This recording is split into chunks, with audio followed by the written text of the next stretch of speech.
So when we look at our periodic table, it has a lot of information on it.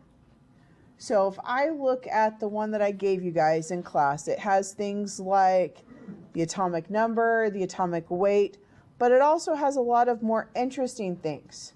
Now, you may remember in class last time, I gave you a hint that your periodic table may be useful when looking at electronegativity.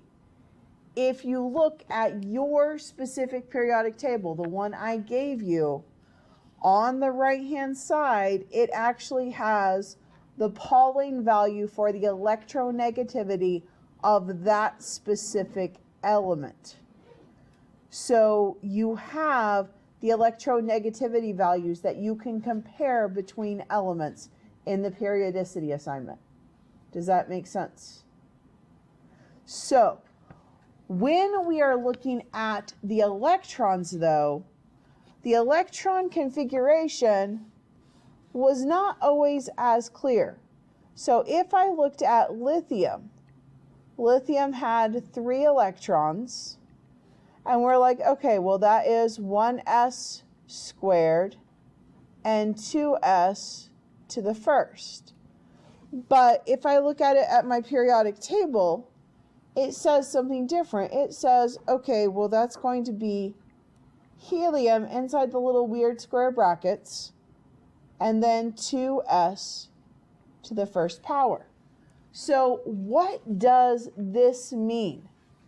When we look at the noble gases, helium, neon, argon, krypton, all of the ones on the far right-hand column of your periodic table, they have full electron shells. So helium, the electron configuration for helium is 1s squared. So this is a shortcut. If I look at something like, we'll say sodium. Sodium has 11 electrons. So that means we have 1s squared, 2s squared, 2p to the 6th, that is 10, and then we have 3s to the 1. Well, this would be helium, but do I really want to write all of this by the time I get to radium with 88 electrons? Not really. I want a shortcut. So if I look just above sodium, so the second line, all the way across, in the noble gas, we see neon. Neon has 10 electrons. Its configuration is 1s squared, 2s squared, 2p to the 6th. So this piece right here is the same as this right here.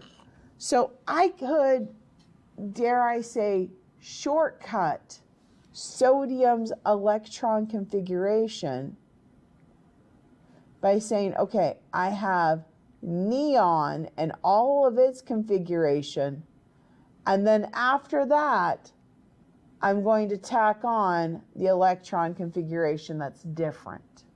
So this is kind of my shortcut. So when I'm looking at this, what I see is I see the noble gas that it's on the row above, far side. So that's the noble gas that is preceding the element.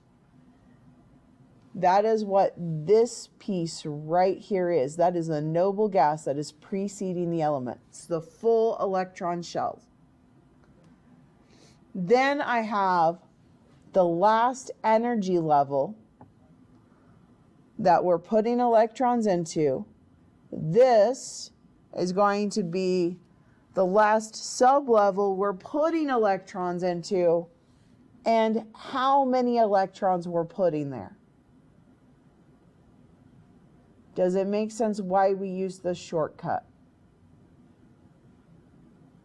It's kind of handy, especially when we start getting into 80-something electrons to work with.